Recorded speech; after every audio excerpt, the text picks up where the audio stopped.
Los vectores en el espacio se representan de forma análoga al realizado en el plano. Para su representación, comencemos describiendo el sistema cartesiano de coordenadas en el espacio. El sistema cartesiano de coordenadas consta de un punto fijo u origen de coordenadas y tres rectas o ejes coordenados x, y y z que pasan por el origen de coordenadas y son perpendiculares entre sí. Quedan determinados tres planos coordenados xy, yz y xz, y el espacio queda dividido en 8 octantes. Denotamos un punto en el espacio por P igual al punto de coordenadas x, y, z o simplemente por la terna ordenada x, y, z, donde los números reales x, y z se llaman coordenadas cartesianas del punto P. Se designa con R3 al conjunto de todas las ternas ordenadas de números reales, que se corresponden con todos los puntos del espacio. Si queremos ubicar un punto en el espacio, deberemos tener en cuenta los valores de las coordenadas y en cada caso ubicar el valor de la misma sobre el eje correspondiente. A modo de ejemplo, si queremos ubicar el punto Q de coordenadas 2, 4, 5, haremos lo siguiente. Primero, vemos que la primera coordenada es x igual a 2. Entonces, sobre el eje x, ubicamos el 2. Como la segunda coordenada del punto Q es 4, sobre el eje y ubicamos dicho valor. A continuación, sobre el plano XY, se puede determinar el punto de coordenadas x igual a 2 y y igual a 4, marcado en color azul en este gráfico. Sobre él trazamos una recta paralela al eje Z. Entonces, a partir del punto sobre el plano XY, ubicamos de forma vertical las 5 unidades correspondientes a la coordenada Z del punto. A continuación podemos observar el punto Q de coordenadas 2, 4, 5. Vectores en el espacio. Denotamos un vector en el espacio R3 como el vector fila B de componentes x, y, z, o bien el vector columna B de componentes x, y, z, donde x, y y z son números reales. En particular, el vector B, que pertenece a R3, se puede representar gráficamente mediante un segmento orientado o flecha en el espacio. Al igual que en R2, el punto de aplicación del vector puede ser cualquiera, en particular si se elige el origen de coordenadas como punto inicial, se dice que el vector está en posición canónica. A modo de ejemplo, en la siguiente figura se muestra el vector B de componentes -1, 4, 4, aplicado en el punto A de coordenadas 2, -2, 0. Podemos visualizar dicho vector en color azul. A su vez, podemos ver representado en color rojo el mismo vector, pero ahora aplicado al origen de coordenadas, dando lugar así a la representación canónica del vector B. Al igual que en R2, a menos que se especifique un punto de aplicación en particular, siempre tomaremos como gráfica del vector a su representación canónica. A continuación, a modo de ejemplo, vamos a representar el vector A de componentes -3, 0, 4 en su forma canónica.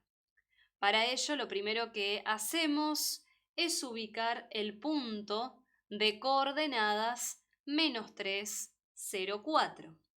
A continuación, desde el origen de coordenadas, trazamos la flecha cuya punta señala al punto que acabamos de ubicar.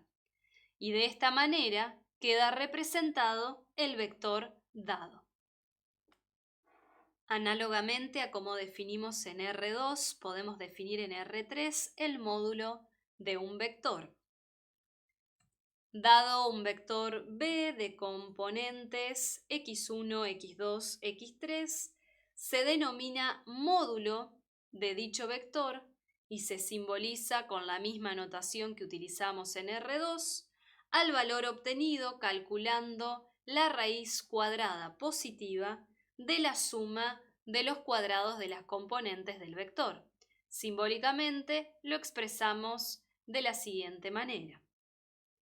Geométricamente, este número representa la longitud del segmento orientado. A modo de ejemplo, vamos a calcular el módulo de los siguientes vectores. El vector A es el vector de componentes -3, 0, 4, así que su módulo está dado por la raíz cuadrada de la suma de los cuadrados de sus componentes. Vemos que al hacer dicha suma nos da 9 más 16, que es 25, y la raíz cuadrada de 25 es 5. Por lo tanto, el módulo del vector A es 5. En el caso del vector U, al momento de calcular su módulo, hacemos entonces la raíz cuadrada de la suma de los cuadrados de sus componentes. Sabemos que sus componentes son 1, -2 y -3. Esto nos da por resultado la raíz cuadrada de 14. En cuanto al vector P, al calcular el módulo del vector P, hacemos la raíz cuadrada de la suma de los cuadrados de sus componentes y esto nos da por resultado la raíz cuadrada de 53 sobre 2. Asimismo, como en R2, se llama vector unitario a cualquier vector cuyo módulo sea 1, y es posible obtener un vector unitario a partir de cualquier vector B, dividiendo a cada una de las componentes por el módulo de dicho vector. A modo de ejemplo, vamos a calcular el vector unitario con la dirección y sentido del vector A de componentes -3, 0, 4.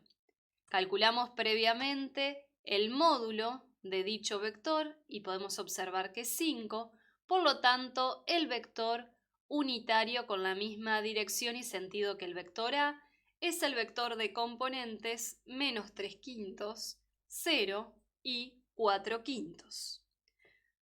Podemos observar que si calculamos el módulo del vector hallado nos da igual a 1. Por lo tanto, dicho vector es un vector unitario con la misma dirección y sentido que el vector A.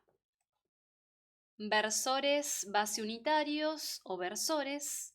En R3 los versores base unitarios o versores están dados por el vector I de componentes 1, 0, 0, el vector J de componentes 0, 1, 0 y el vector K de componentes 0, 0, 1.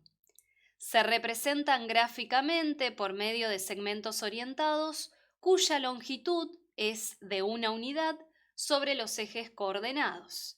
En la siguiente figura podemos observar los versores. El versor I se encuentra sobre el eje X, el versor J se encuentra sobre el eje Y y el versor K se encuentra sobre el eje Z. Todo vector en el espacio R3, como el vector fila B de componentes x, y, z, o bien el vector columna B de componentes x, y, z, puede expresarse como combinación lineal de sus componentes con los vectores versores de la siguiente manera. Podemos observar que en ambos casos nos queda la primer componente X por el versor Y, más la segunda componente Y por el versor J, más la tercera componente Z por el versor K.